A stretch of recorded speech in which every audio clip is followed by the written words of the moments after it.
रात का समय था और घना अंधेरा था। विजय अपनी पत्नी दिव्या के साथ बस स्टैंड पर खड़ा बस का इंतजार कर रहा था, लेकिन काफ़ी समय से बस स्टैंड पर कोई भी बस नहीं आई थी। विजय और दिव्या वे दोनों बात कर ही रहे थे, तभी वहाँ पर एक लड़की आती है। विजय बोलता है, बहन इतनी रात में अकेली कहाँ जा रही हो? तभी वो लड़की एक चुड़ैल में बदल जाती है और उन दोनों पर हमला करती है, जिससे विजय और दिव्या दोनों बेहोश हो जाते हैं। इसके बाद विजय को जब होश आता है तो वह खुद को सड़क पर पाता है। वह अपनी पत्नी को ढूंढने लगता है। दिव्या उसे एक पीपल के पेड़ के नीचे पड़ी हुई नजर आती है। वह उसको उठाकर ऑटो रिक्शा में बिठाकर घर पर ले जाता है। थोड़ी देर बाद दिव्या को जब होश आता है तो विजय उससे पूछता है, दिव्या क्या हुआ था? तुम ठीक तो हो ना? दिव्या बोलती है, मैं ठीक हूँ। विजय को उसके बर्ताव में कुछ बदलाव सा लगता है। वह कहता है, दिव्या तुम्हें क्या हुआ है? तुम पहले जैसी नहीं हो। दिव्या जोर जोर से हंसने लगती है और उसके अंदर से चुड़ैल निकलती है। इसके बाद चुड़ैल दिव्या और विजय दोनों को गायब कर देती है। चुड़ैल बोलती है, मुझे अपनी शक्तियाँ बढ़ाने के लिए और भी लोगों की ज़रूरत है। अब यहीं पर मैं और भी लोगों को कैद करूँगी। अब चुड़ैल भेष बदलकर हर घर में आती और लोगों को गायब कर देती। ये सिलसिला ऐसे ही चलता रहा और चुड़ैल धीरे धीरे करके लोगों को गायब करती रही। एक रात की बात है, गांव का चौकीदार चौकीदारी पर निकला हुआ था और चिल्ला रहा था, जागते रहो, जागते रहो।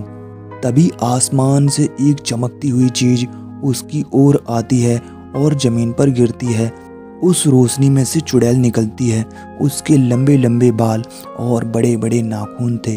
थोड़ी ही देर में चुड़ैल चौकीदार का रूप ले लेती है और निकल जाती है। चौकीदार उसे रूप बदलता हुआ देख लेता है। फिर चुड़ैल रघुवीर का रूप लेकर उसके घर में चली जाती है। चौकीदार उसे ऐसा करते हुए देख लेता है। इसके बाद चौकीदार गांव वालों को सारी बात जाकर बता देता है।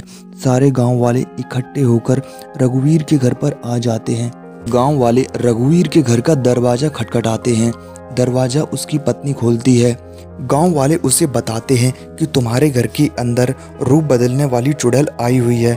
लेकिन रघुवीर की पत्नी मना कर देती है कि यहाँ पर कोई भी नहीं है। तुम लोग ऐसा कैसे कह सकते हो कि मेरे घर के अंदर चुड़ैल है? तभी एक गांव वाले की नज़र रघुवीर की पत्नी के पैरों पर पड़ती है। वो देखता है कि उसके पैर उल्टे हैं। वो अपने साथियों को बता देता है कि ये उसकी पत्नी नहीं बल्कि चुड़ैल है।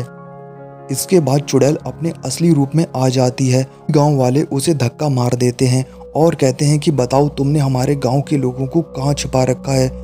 तभी चुड़ैल अपने असली रूप में आ जाती है और कहती है कि तुम लोगों को कभी पता नहीं चलेगा कि मैंने उन लोगों को कहाँ रख रखा है।